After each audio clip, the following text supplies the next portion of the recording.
இன்றைக்கி நம்ம சாய் கிச்சனில் சிக்கன் லாலிபாப் தான் பண்ண போகிறோம். இனி நம்ம கடையில் வாங்கி சாப்பிட வேணாம், நம்ம வீட்டிலையே ரொம்ப அருமையாகவும் ஈஸியாகவும் செஞ்சிடலாம். இப்போ வாங்க எப்படி செய்யுதுன்னு பார்க்கலாம். இது பண்ணுறதுக்கு ஒரு 1/2 கிலோ லாலிபாப் இந்த மாதிரி வாங்கி வச்சுக்கோங்க. நல்லா கழுவி சுத்தம் பண்ணி எடுத்துக்கோங்க. இப்போ இது கூட மசாலாலாம் சேர்த்துடலாம்.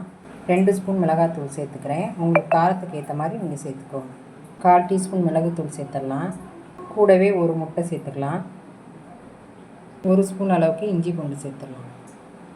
1/4 டீஸ்பூன் அளவுக்கு லெமன் ஜூஸ் சேர்த்துக்கலாம். கூடவே இந்த சிக்கனுக்கு தேவையான உப்பு சேர்த்துடலாம். இப்போ இது எல்லாத்தையுமே மிக்ஸ் பண்ணிக்கலாம்.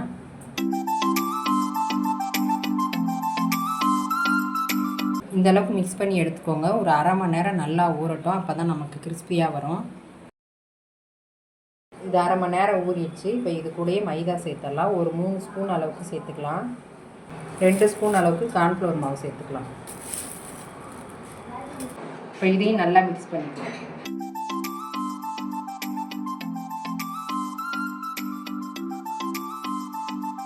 இந்த அளவுக்கு மசாலா ஒட்டுற மாதிரி பிசைஞ்சு வச்சிடலாம். இப்போ ஒரு கடாயை சூடு பண்ணி பொரிச்சு எடுத்துக்கலாம்.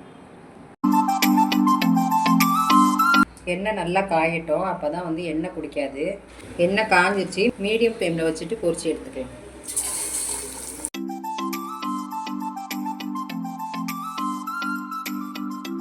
எந்த அளவுக்கு இடம் இருக்கோ அந்த அளவுக்கு போட்டு எடுத்துக்கோங்க.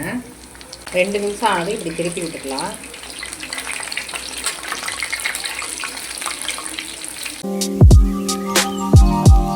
நல்லா கிறிஸ்பியாக வெந்துருச்சு பாருங்கள். ஒரு பிளேட்டுக்கு மாற்றிக்கலாம்.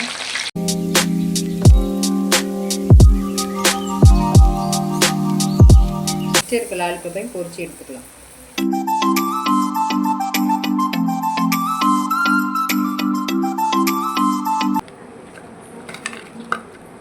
கடையில் வாங்குற மாதிரியே சூப்பராக கிறிஸ்பியாக ரெடி ஆகிடுச்சு.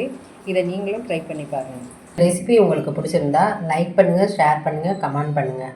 சாய் கிச்சனை மறக்காமல் சப்ஸ்கிரைப் பண்ணுங்கள். பாய்.